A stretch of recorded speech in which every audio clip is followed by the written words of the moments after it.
I was an accountant. I didn't know anything about internet marketing or any of this stuff or about writing content. I thought that I hated it. But over time, as I became more passionate about growing my business, I learned how to do all that stuff too. And so everything can be learned. I just think that you have to take the right steps, the right time, and focus pretty hard on all the different aspects of your business, but learning how to do each one intimately, whether you have a business partner or not. I think that's the only way to really be able to grow. After their first blog flopped, Lauren McManus and her business partner Alex Nerney quickly realized that their initial product wasn't selling because, well, no one wanted it. They hadn't figured out who their customers were yet, and for the first 6 months, they didn't earn a dime.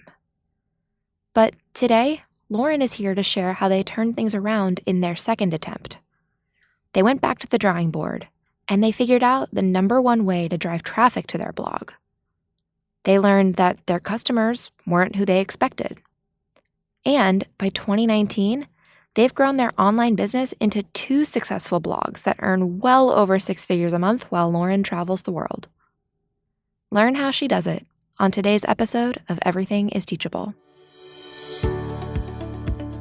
Welcome to Everything is Teachable, the podcast that takes you behind the scenes to learn how everyday creators have transformed their skills and passions into online courses and businesses. To introduce this week's episode, here's your host, Melissa Guller. Lauren is a former CPA turned blogger, and she and her business partner Alex Nerney run 2 successful blogs together. Their first blog, Avocadu, is a health and wellness blog that teaches women how to lose weight. After earning 6 figures with that blog in their first year, they started Create and Go, where they teach others how to start and monetize their own blogs. Hey, Lauren, welcome to the podcast. Hey, Melissa, thanks so much for having me. I'm so excited to be here. Can't wait to chat. I know we're catching you just for the briefest moments between your travel, so I'm happy that the timing worked out for us. And I thought to kick things off, we could just go kind of all the way back to the start, and maybe you could tell us, how did you get into blogging in the first place? Yeah, of course. So I had a crazy kind of story, but probably one that a lot of bloggers, I think, could really relate to. Because I was working your typical 9 to 5. I was an accountant, a tax accountant at the time. And by the point that I quit my job, just in those first few months, I had just gotten my CPA license. I was definitely set on climbing the corporate ladder. But at the time, my business partner, Alex Nerney, he was a personal trainer, and he actually didn't have kind of your traditional route. He was a personal trainer since college and just kind of never wanted to do the 9 to 5. And he had also sold his first ebook out of college. So he had all these ideas, right? And I was like, great, cool for you. I support you. But yeah, I was pretty set in my life. And he wanted to start a health and fitness website because, he was already teaching people how to do it in real life, but he very much wanted a passive income. And I honestly just kind of got into it myself by just helping him work on like little things. Like I would watch him struggling with WordPress and trying to make images look good on his website. And, it's kind of like, hey, can I help with that? Like, if you just move that over a little bit, because I have that like type A personality. And that's honestly the only way that I really kind of got into it. I was a vegan for 2 years. So I was super into health and fitness and all that stuff. Like we definitely, that was a passion that we shared. And I really just kind of started helping him a little bit. And yeah, that's how our first blog started. It was just nights and weekends. And we didn't really know what we were doing at the time, other than we had something that we were passionate about and we wanted to teach others how to do it. And we started kind of creating content and just building this first blog. And our first attempt kind of failed, but it evolved over that first year. And in the first 6 months or so, we still weren't making a dime. But we knew by that point, we had a little bit of traffic, and we were so passionate about it, and we knew that this is something that we wanted to do. And we had saved up enough money that we quit our jobs. It was about, I think, a few weeks after my CPA license actually came in the mail. I had just gotten licensed, and And we quit because we said, you know what, this is important and we need all of our time to spend on it. And we quit our jobs and we moved to Seattle because Alex's dad had an empty house up there at the time. And yeah, every hour was spent on this blog. And within the first month, we had turned our first profit. And it really just spiraled from there. We were able to double our income for the first 5 months of blogging full time. Wow. So in the early days, right when you were quitting, you said you hadn't yet made a dime? No, we hadn't. At that point, we had begun to drive some Pinterest traffic. So we had just begun to build our email list and get a little bit of traffic. And, I don't know if, to be honest, we had created a product that didn't work, that didn't sell at all. So we kind of went back to the books at that point, focused on traffic on our email list first. So at that point, we hadn't made any money whatsoever. We just had people that were somewhat interested in our content. And so I think just having the real people there, even though they're not buying from you yet, but having people actually reading your content and signing up for an email list, that was enough to let us know that, like, okay, we have something, we just need to figure out how to monetize it. That's a really great point, that early readership and having people come back to your site like real humans who are enjoying what you do, that is a really good sign that you have something valuable or that they like hearing from you. And so even though you weren't selling, like you said, at least you had a tiny hint that maybe you were onto something. Yeah. I think there's so many people that don't even get to that point, right? They create a bunch of content and they have a blog, but they aren't able to create an email list or get people to sign up for it. So if you have people there, like you have something. You just need to figure out how to translate that, into something that will make you money, whether that's a course or some people put ads up in their blog, but there's different ways to monetize, but like the most important thing is having people there. Mm-hmm. And once you had those early people there, what was the first way that you started earning money? The very first way, so just to like back it up, the first thing that we did try to create our own product. It wasn't quite a course; it was more like an online diet program, an ebook essentially. And we created that on this very first blog that we had that ended up kind of failing. And the problem was at that point we didn't have readers.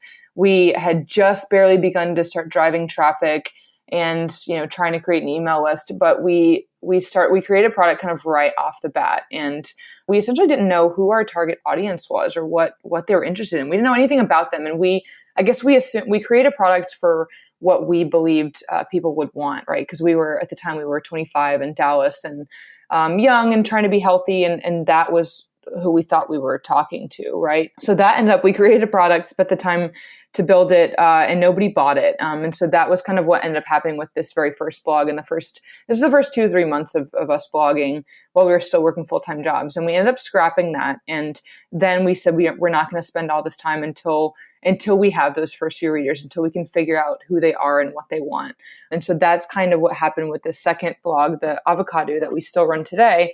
We started getting the readers, and what we first did to monetize is we started out with affiliate marketing. So we sold affiliate products to our audience rather than creating our own, because we didn't want to take the risk just yet until we knew a little bit more about our audience and what they were interested in. So we'd started out actually just with simple Amazon affiliate links across our site. We made maybe $100 or so with that, but we quickly realized that wasn't going to make us a ton of money anytime soon. It was going to be more of like a supplementary way to make some income. So yeah, we found a few affiliate products that we thought matched our audience, and we tried out a few, and a few of them didn't sell too well, but a couple of them did. And that's what first let us know kind of what our audience was interested in. We tried out recipes and workout programs and a weight loss program and a yoga program. And it turned out that weight loss and yoga were kind of what people were most interested in. And yeah, and so once we had that interest, we thought, okay, you know what? This is what we need to create products around. This is what our audience is the most interested in.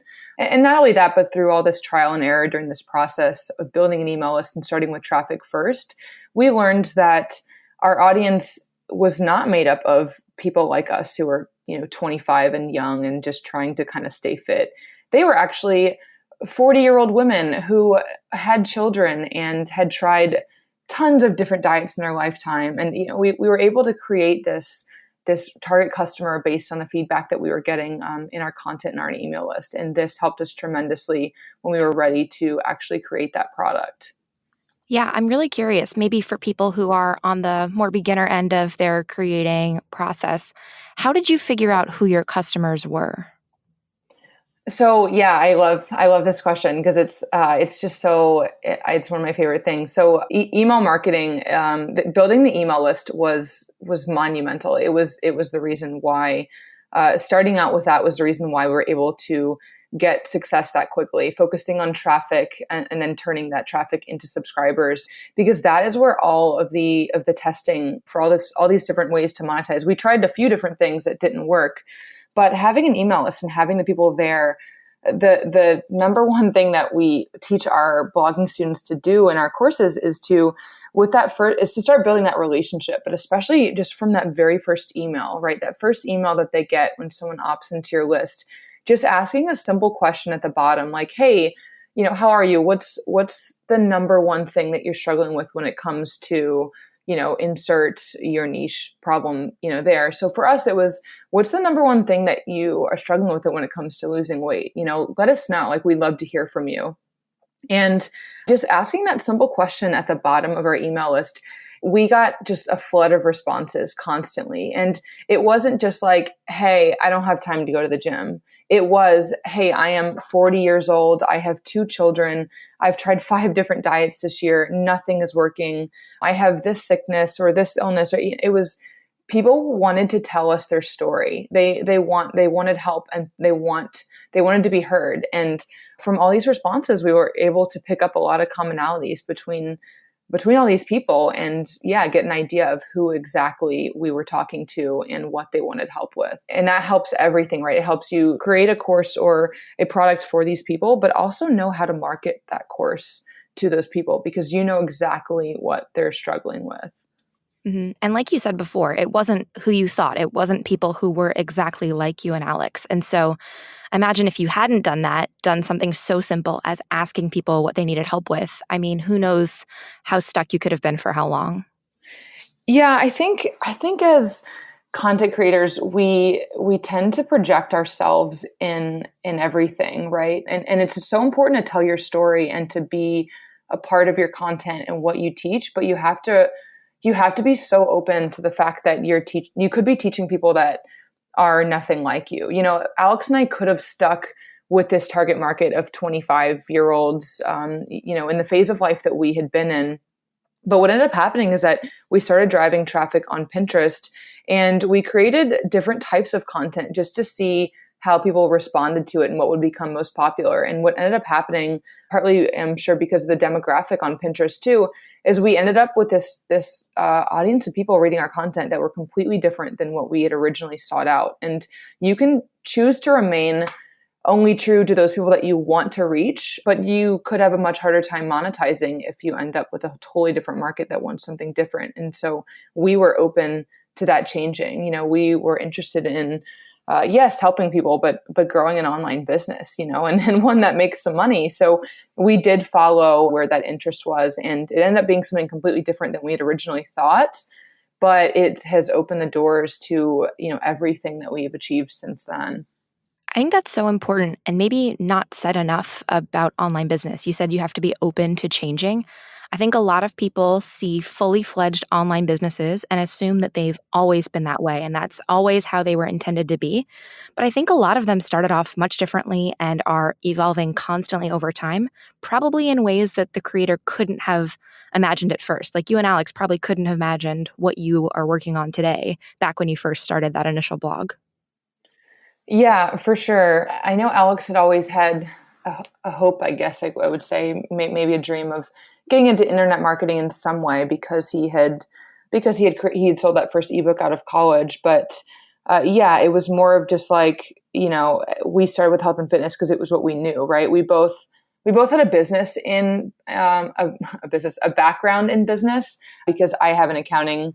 I was an accounting major, and Alex was also a business major in college. So we had that background already, and I think that was something that was a bit unexpected too, because what ended up happening is as we grew this health and fitness blog, I thought that I was this person that was not creative at all, right? Alex is more of our ideas and creativity. Like he started off doing all of the writing for our email list and our first blog, and now I actually do all of the writing for everything. And I do graphic design now, and I kind of came into this. And what we both found too is that when we were growing the health and wellness blog, Avocadu, we both, the part that we loved the most was not teaching people how to lose weight. It was the business side of it. It was increasing our sales and conversions. And, if we could make this little tweak on our sales page, our sales would immediately go up. Or if we were able to make this change with our content, our traffic would go up and then our sales would go up. So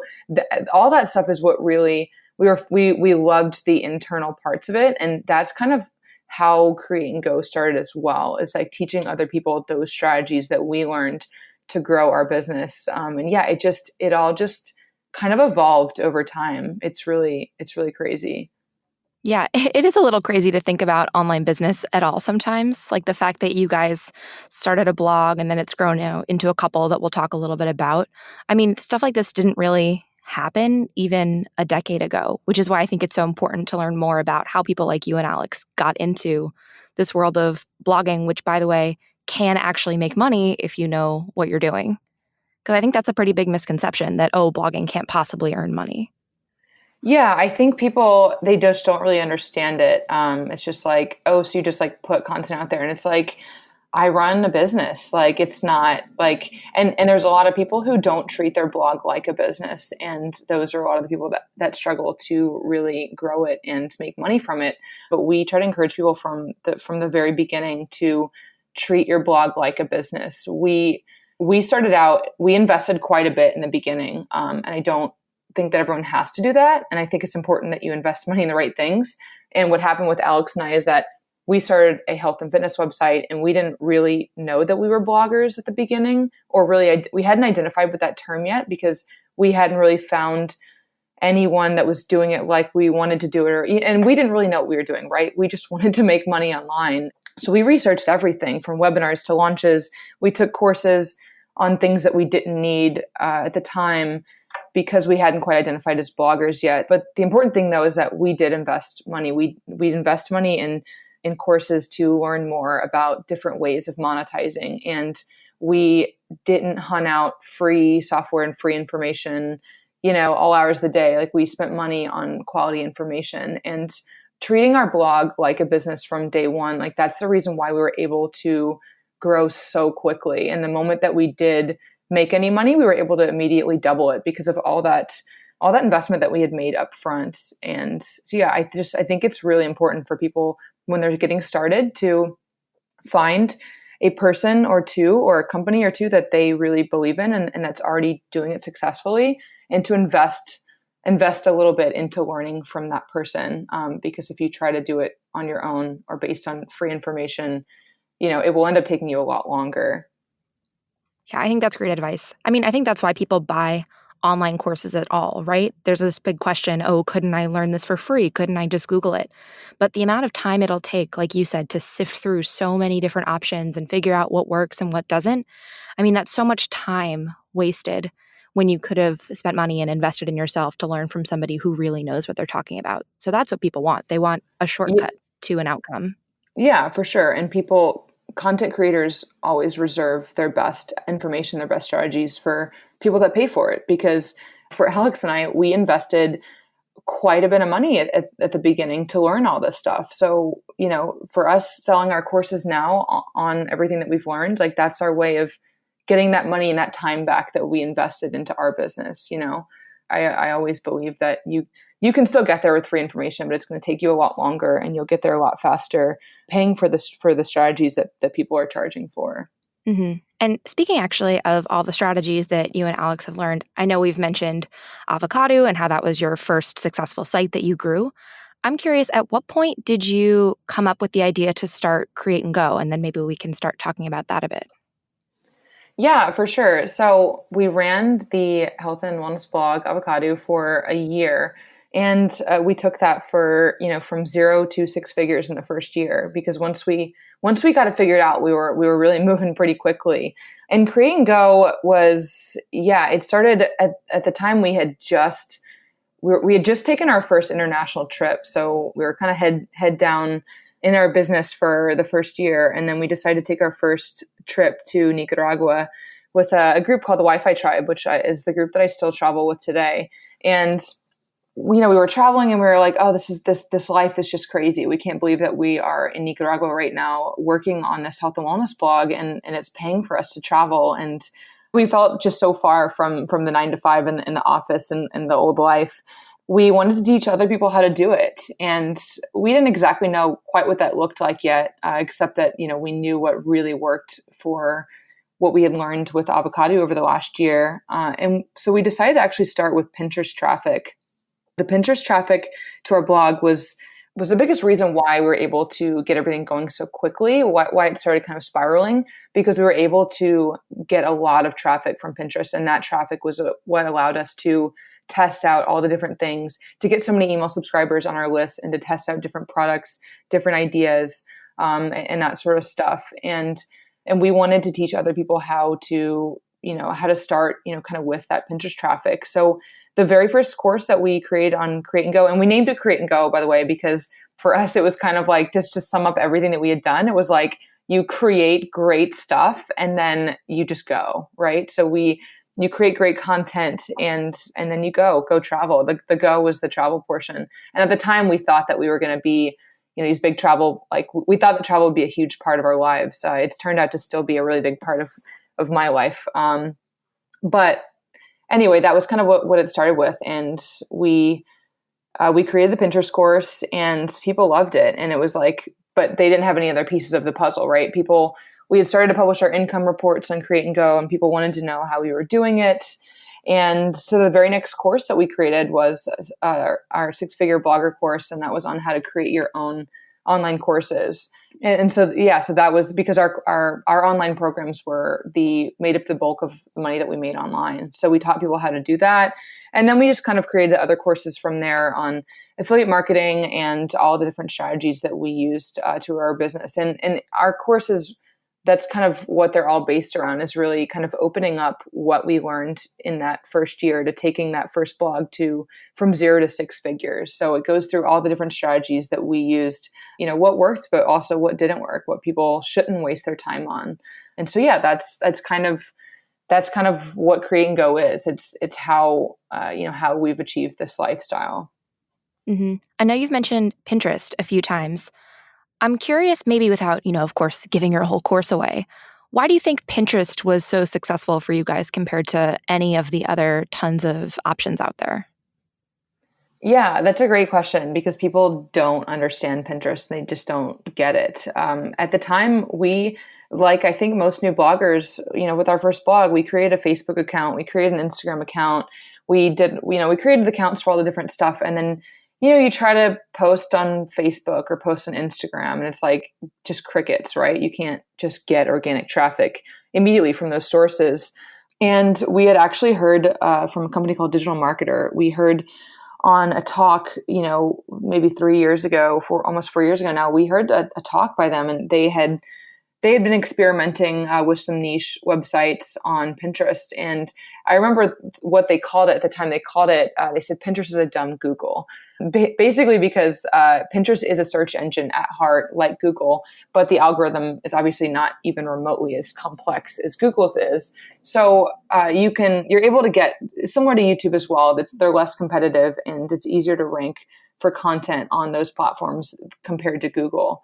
And the other part about Pinterest is that there's a visual aspect of it too. It's not just about ranking in a search engine. You also have the visual side of it, like Instagram or Facebook or other platforms where there's an image as well. So you also have that side of it. If you can create great images, you can help get your content seen. But honestly, the biggest part of it, there's a lot of reasons like that why Pinterest is great, but it's really great for driving traffic to blog posts.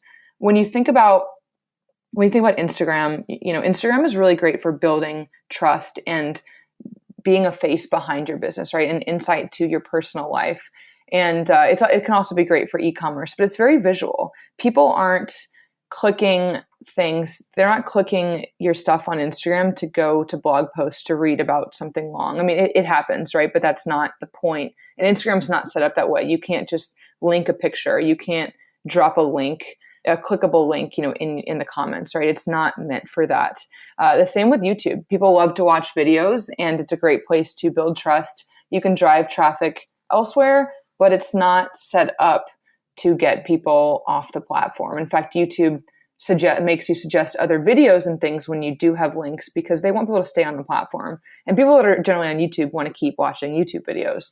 Pinterest is different in that, and because it's a little more like Google in that people are on there searching for ideas and information. And when they find it, they immediately click on it. And when they click on it, they're taken immediately to your blog post or wherever you want them to go. So when you offer up information like, how to lose weight fast, people are clicking on it because they want to read something. They want to read, how you're going to solve that problem. So we believe that it's just so great for actually just driving traffic to blog posts. And from there you have an email list, you can link to products and that sort of stuff. But yeah, that's why, on top of it being easier to rank for content, you can get traffic quite a bit faster on Pinterest. It's really ideal for bloggers. Mm-hmm. I think that was a really helpful explanation. I'm not sure if many listeners have considered just how different each social media platform is, because I think these days the advice is just be everywhere your customers are, have all the social media platforms, like do all the things. But like you said, people are on Pinterest searching for information. And then I also noticed you mentioned like Instagram and YouTube, they want you to stay on the platform. And I don't think that's something I had realized for a long time, but those social media platforms, their goal is to keep you there. But with Pinterest, it's kind of fundamentally different. Like you said, people are expected to leave their site and to find valuable information. So the mindset of somebody going there is totally different. Yeah, I totally agree. People are so obsessed with Instagram and Instagram followers these days. And like, the funny thing is I just laugh because it's like, if that works for your business, like that's great. Like, and it can be a great supplemental, traffic source for some people. But like Alex and I have still, our Instagram accounts don't have that many followers. We don't use it as a traffic tool. I post about my travels, and he posts about his personal life. And we have a lot of our students follow us because they want to know more about our personal lives, right? But we've never bothered with it. Like our time, money, and other resources right now are going into platforms that will help us grow a lot faster than Instagram will. And so people are just like, but yeah, I have 5,000 Instagram followers. But I'm like, great, but how is it helping your business? Like, do you feel that there's a direct translation to your traffic increasing or to making sales?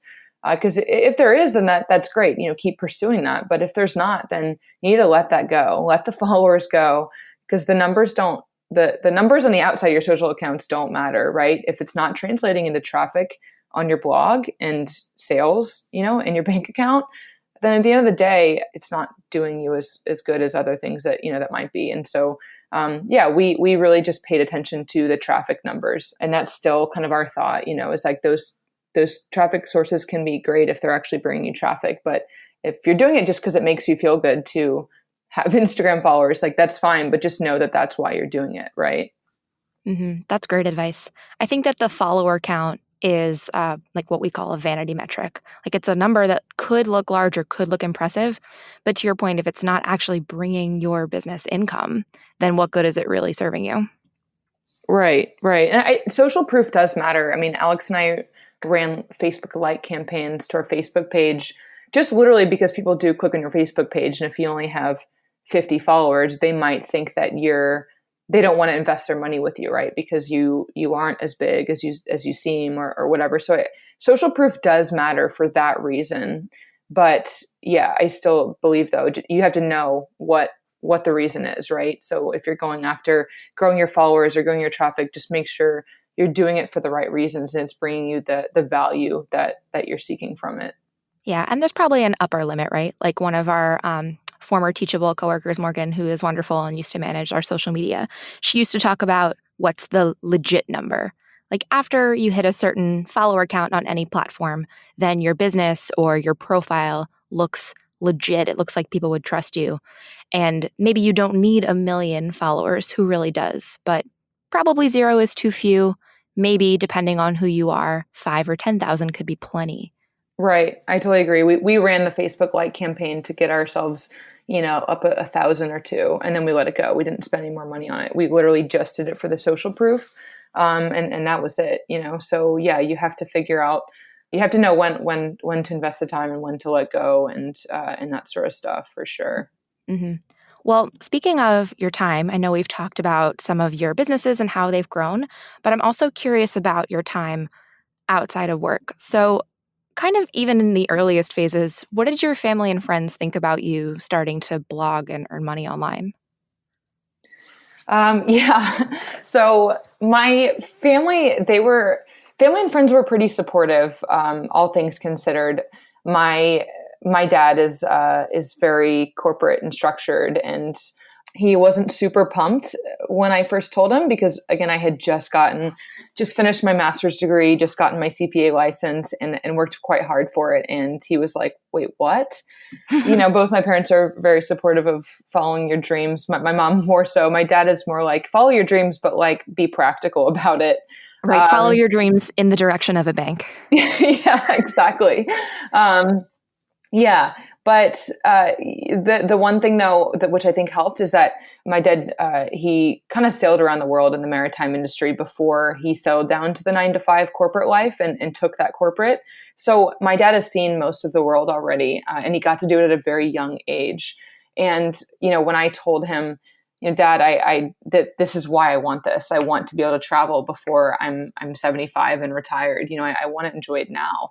He was like, okay, I get that. And I think having a plan mattered at the time. I hadn't quite quit my job yet. That I told him the plan to quit the job, but Alex and I did have a plan. We were able, thankfully, to go stay rent free for a few months, and we had about a year or two's worth of savings to be able to live off of. So we did have a plan. And the plan was to kind of, if this doesn't, let's give it a year.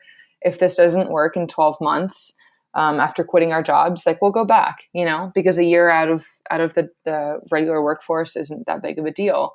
And so just knowing that we did have a plan and we were, we kind of knew we didn't know what we were doing, but we had a plan to return if it failed. He was pretty supportive. Alex's parents both own their own businesses, so they were even more so supportive of on his side. And our friends didn't. The friends were probably the toughest part because they didn't really get it. They were supportive because they loved us. But when we stopped hanging out on the weekends, the nights and weekends, we going to brunch was our favorite thing to do with our friends. And because we were all 25 in Dallas at the time, no kids or anything like that. And we stopped hanging out with them a lot. And then we moved to Seattle away from everyone to do this. And that was what you could tell. And even for the first couple of years, you could kind of tell when people were asking you about it, that like they were asking to be polite, but they didn't really get it or understand it. It was only our very, very, very close friends that really, I think, kind of got it and understood it. And you still get that today, right? I mean, I tell people that I blog and they're like, but you make money from that? I still get that question all the time.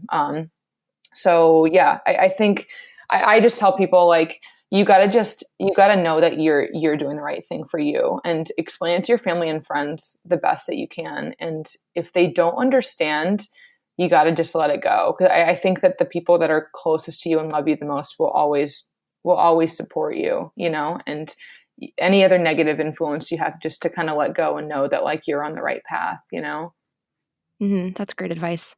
It's tough too with an online business because there's not something you can really point to as much and say, like, look at this thing that I built, look at this office full of people, or look at this product that I've physically developed.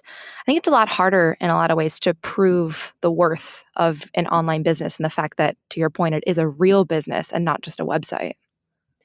Yeah, I totally agree, because our online world of teaching people how to lose weight and start their own businesses, it's not a part of my life that any of my family or friends, are really a part of.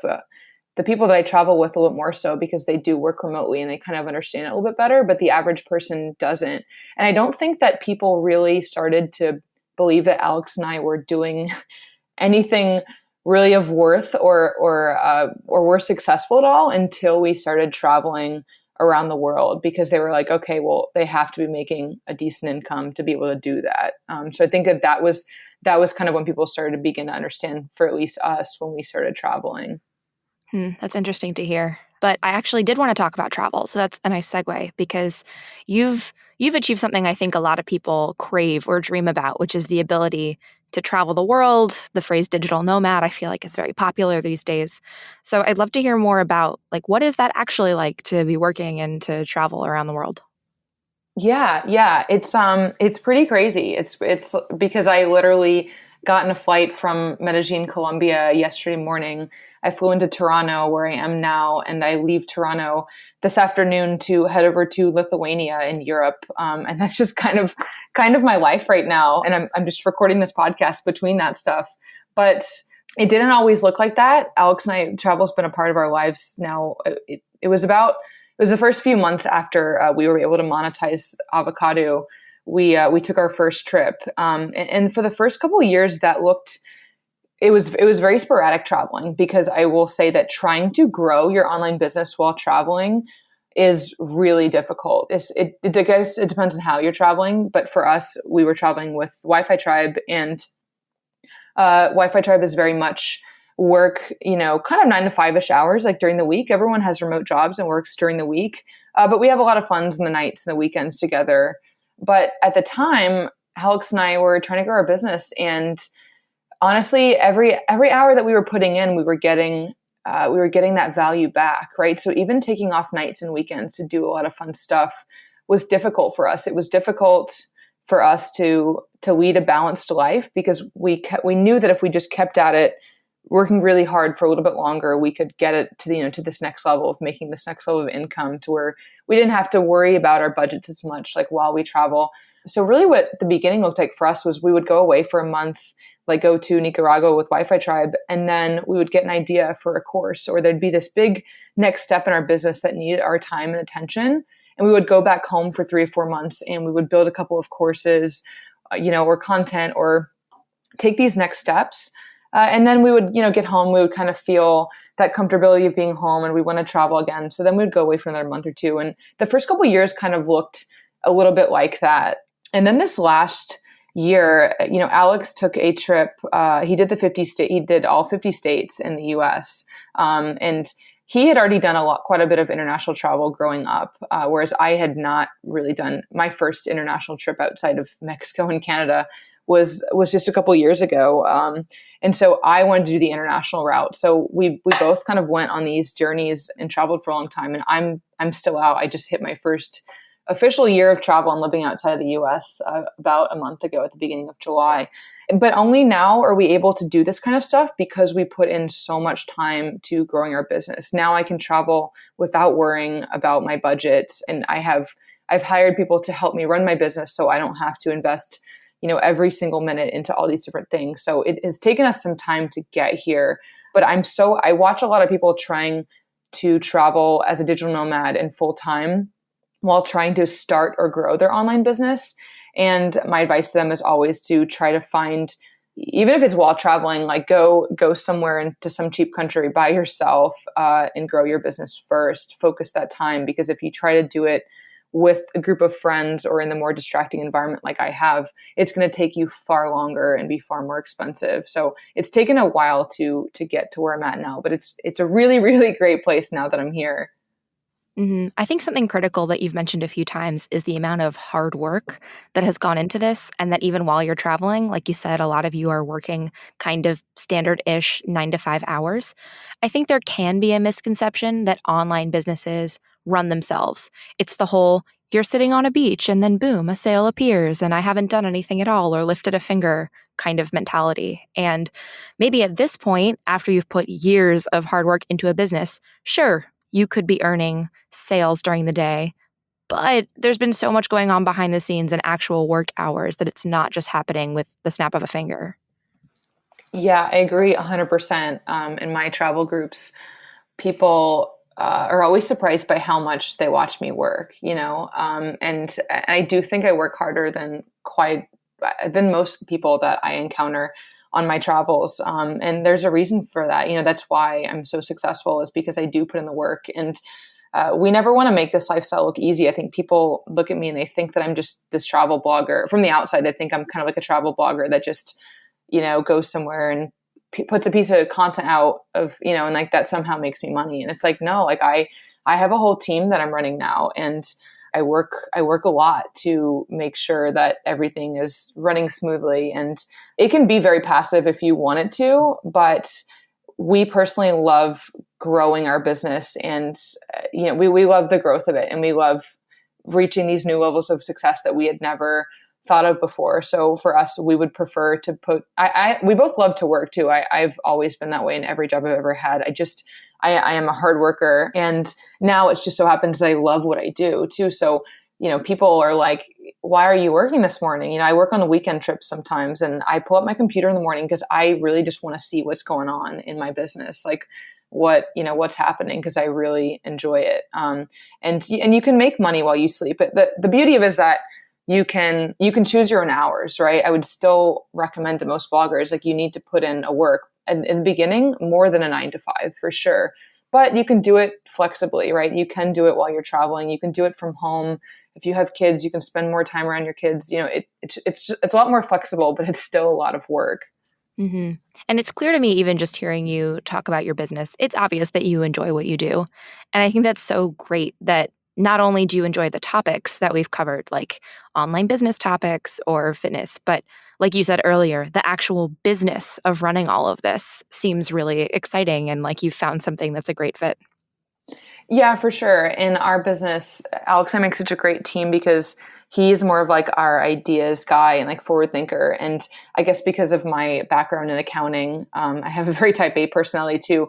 I'm kind of the executor. I run all of our internal operations and all that stuff. That's kind of like my side of the business. And yeah, I really do enjoy it. And I think the difference between I've traveled now with so many different remote workers and digital nomads doing so many different things, everything from running a business the way that I do to just to doing, engineering like online or coding, or some people work for real companies and they have calls every day with their teams, over in the United States or other places. So all kinds of different stuff. But when you run your own business, I think that's why I work so much harder than a lot of people, and why I open my laptops on weekends when other people are kind of like, 5 p.m. on Friday, shut it, don't open it until Monday.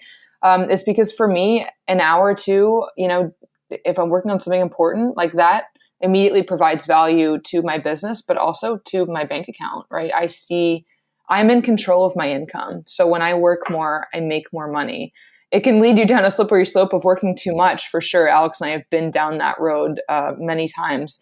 We've been workaholics and haven't had a balance, but we do enjoy the work, and, we're building something that we believe will support us for many years to come. But yeah, I think it's different when you're in charge of creating your own content and creating your own income, is that you do tend to work a little bit more because you see a direct correlation, to hours put into the sales that you make. Mm-hmm. Makes total sense. And something we haven't specifically talked about yet is the fact that you do have a partner in this business. So how is it having a business partner versus, say, going at it alone, do you think? I think I know that it's been really great for us. Because like I explained just now, Alex is this ideas person, and I'm more the executor. And I think that is like the perfect pair, the perfect business relationship. We are often at odds because we do think very differently, and so we have to kind of work through that. But I think that we also split our income, right? So I know some full-time bloggers that they're doing everything on their own, and they're making great money because they don't have to split it with anyone, right? But I think that the highs and the lows have also been so much better just having someone else there, right? The lows are not quite as low because you're not in it entirely alone. And the highs are great because you have someone to share it with. Blogging can be kind of lonely because when your friends and your family don't understand what you do, when they don't understand the milestones that you hit, when you do achieve success. So having someone to share it with, like, in that is really great. But I know that finding a business partner is really tough. I watch other people try to do it, and they don't, there's not as much trust there, and it can be difficult. But with blogging, you have to learn everything on your own, right? You have to learn sales and customer service and content creation and marketing. And you're a one-man team and you have to learn all that stuff or hire it out. And I've watched people try to hire that stuff out from the get-go. People are even like, I'm going to start a blog, but I'm going to hire a writer. And I'm like, well, that's what you are as a blogger. You're hiring out the one thing that kind of makes up what you're doing. So I think that hiring people out to help you is important if your skill set doesn't lie in certain places. But I do think it's important for everyone to start learning everything on their own. Alex and I were able to split up some of that stuff, but I've learned how to do everything that he has done in the business and kind of vice versa, right? I already said that he wrote all of the content because I thought I wasn't good enough, right? But I learned. I was an accountant. I didn't know anything about internet marketing or any of this stuff or about writing content. I thought that I hated it. But over time, as I became more passionate about growing my business, I learned how to do all that stuff too. And so everything can be learned. I just think that you have to take the right steps, the right time, and focus pretty hard on all the different aspects of your business, but learning how to do each one intimately, whether you have a business partner or not. I think that's the only way to really be able to grow. Mm-hmm. That's great advice. Plus, if you never learn how to do little things on your website, to write, to support a customer, I don't know how you'd be able to communicate with somebody else about how to do that as well. So even if it's just you doing it at the beginning and then as you grow, like you said, it can be very helpful to outsource some things. At least if you've done it before, then you have empathy for the person who's going to do that for you for your business.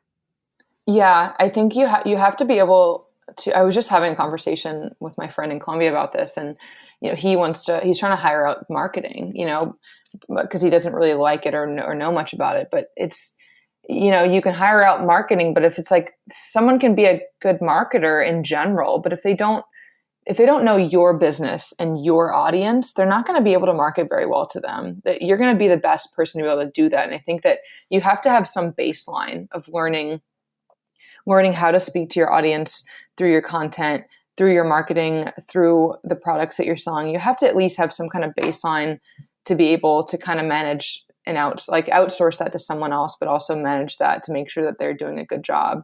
So and that's like why in our blogging courses, we teach everything, right? We teach every aspect of our business, because as a blogger, I do think it's really important for you to learn every aspect of it to some extent before you try to get any help with it. Mm-hmm. And then, like you said, you were not a writer, but now you have become the writer, and maybe it's something that was a skill set you wouldn't have guessed that you could have. Yeah, definitely. I love it now. And you got to find your place in it, right? Because I don't think that I love to write now because I just love writing in general. It's not really my kind of personality. It's not a task I've ever really enjoyed, but I love it now because when I write content now, I envision it from the standpoint of like, how will this help my customer succeed? But also like, how will it make me more sales, right? I think of it from this marketing standpoint of like, if I write a better email, I will convert and, X amount more people from that email. That's immediate money into my account, right? Or if I am able to write this portion of my course better or better explain or show someone something in my course, I'll be able to help them make money faster or lose weight faster, right? We've had people in our weight loss program now lose over 100 pounds in a year with our programs. Yeah. And it's incredible. So, writing your content, whether it's paid content or free content, writing that better, you can see immediate results either, yourself or with your customers. Those are the things that I think about when I write. I don't just write because it makes me feel better and it's some outlet, I write for those reasons. And those are the reasons why I love to write now, and that grew over time, with our success. Yeah, that's really incredible and great advice too, to think about not just what's the activity I'm doing, but what's the purpose? How will this help somebody else, or how will this help my business, or ideally probably both, Right, for sure. Well, before we wrap, I'd love to know, what does your business look like today? What are you up to, or what's coming up next? Yeah, for sure. We are right now. We're really focused on building our team. Again, because we invested so much time, and it was a 2-man team for so long that, or we have hired out a few people to build our team. We use Slack as a tool to communicate online, which helps, especially because Alex and I travel a lot, and our team is all remote.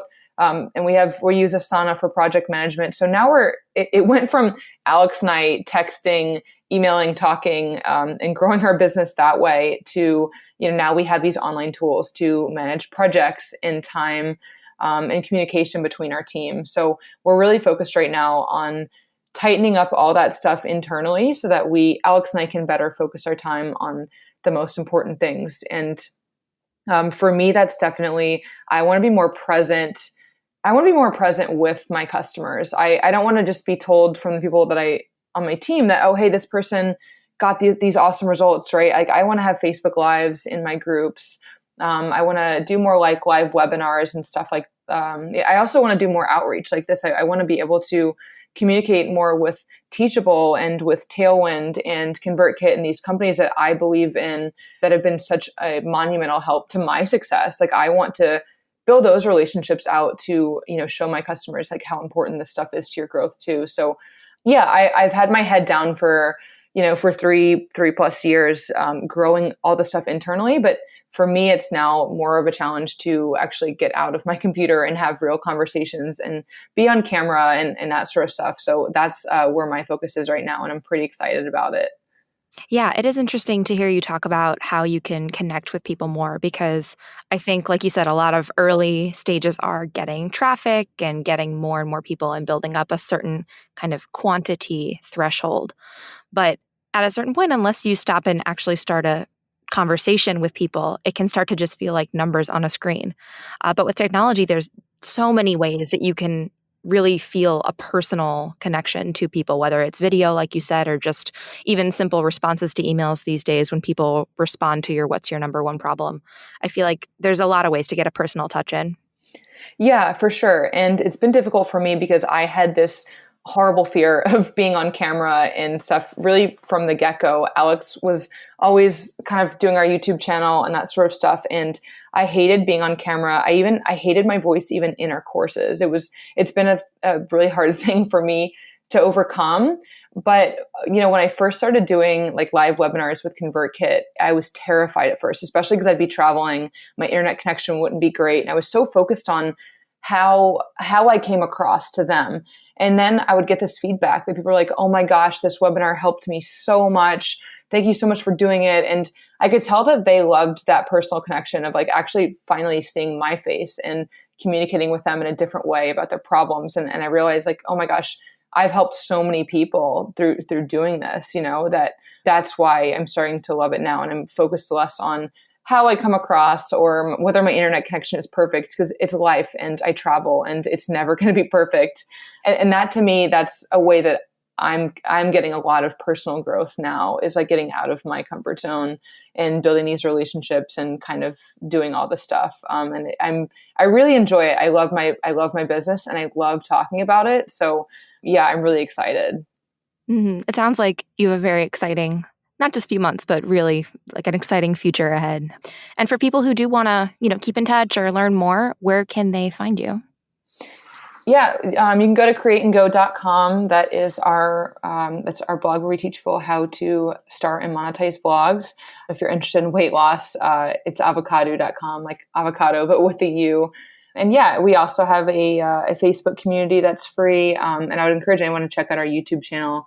Alex is on there with all kinds of videos on our lives and how to start blogs and learn more about what we do. Perfect. Well, I'll put links to everything in the show notes as well so people can check everything out. And so, Lauren, it's been a pleasure having you. And before we go, do you have any last words of wisdom or maybe inspiration for anyone listening today? Yeah, I think the biggest thing that I can say really is just to focus, find how you can focus. We live in this world of insane distractions, and at any stage of your life, whether that's your family that's distracting you or your friends or the travel, whatever that is, find the place that you can focus because our unwavering focus on the end goal and having to make those sacrifices of not traveling as soon as we wanted to, or not hanging out with our friends. That was what, or not buying that new pair of shoes or whatever, saving our money and investing it in the right places, and really just investing our time, and every ounce of time that we had was the reason why we were able to succeed so quickly. So just keep your eye on the prize and know that like it will come, but you should make it your number one priority no matter what. So just intense focus. Great advice. Well, again, Lauren, thank you so much for joining us. I'm sure listeners really enjoyed and learned a lot just from hearing about your story. So thank you again. Yeah, thank you so much for having me. I'm so excited. Thanks so much for joining us this week. You can learn more about Lauren, Avocadu, Create and Go, and Teachable in the show notes at teachable.com/EIT5. Now, before you go, make sure you subscribe to the podcast so you can receive new episodes right when they're released. And if you're enjoying the show, we hope you'll leave us a 5-star review in Apple Podcasts. Reviews let Apple know that great listeners like you are enjoying our show, and they help us reach an even larger audience. So thank you so much for your feedback and support. On behalf of Team Teachable, we hope you enjoyed this episode about full-time blogging with Lauren McManus. We'll see you in the next episode of Everything is Teachable. This podcast is produced by Teachable, where our mission is to empower creators to transform their knowledge into income. To date, we've helped over 60,000 creators build and sell online courses that have been shared with almost 20 million students, and we're just getting started. To learn more or start creating for free, visit teachable.com.